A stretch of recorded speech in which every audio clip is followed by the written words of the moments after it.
είναι αυτό? Ένα σφουργίτη.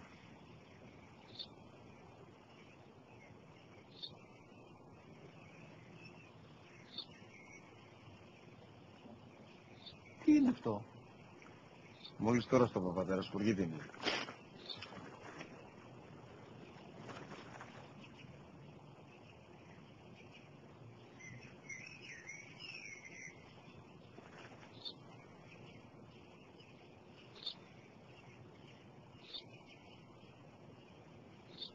Τι είναι αυτό?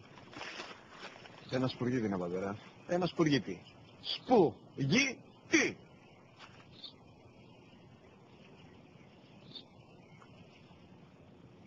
Τι είναι αυτό? Γιατί το κάνεις αυτό το πράγμα, μπορείς να μου πεις? Τόσες φορές σου είπα, είναι ένα σπουργίτη. Δεν το καταλαβαίνεις. Πού πας?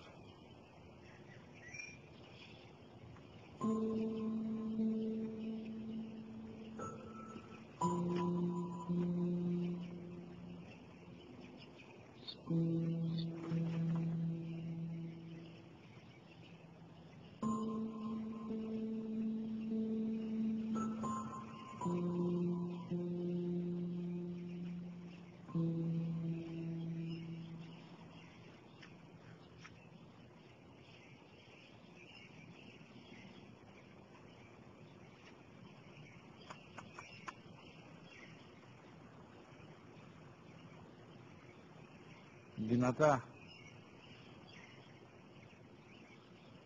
Σήμερα ο μικρός μου γιος που πριν λίγες μέρες έκλεισε τα 3 καθόταν μαζί μου έξω στο πάρκο όταν ένα σπουργίτη ήρθε και κάθισε απέναντί μας. Ο γιος μου με ρώτησε 21 φορές τι ήταν αυτό και του απάντησα και τις 21 φορές ότι ήταν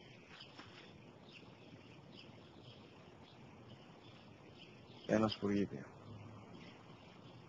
Το αγκάλιασα τρυφερά και τις 21 φορές που μου έκανε την ίδια ερώτηση ξανά και ξανά χωρίς να εκνευριστώ, νιώθοντας στοργή για το αθώο μου αγοράκι.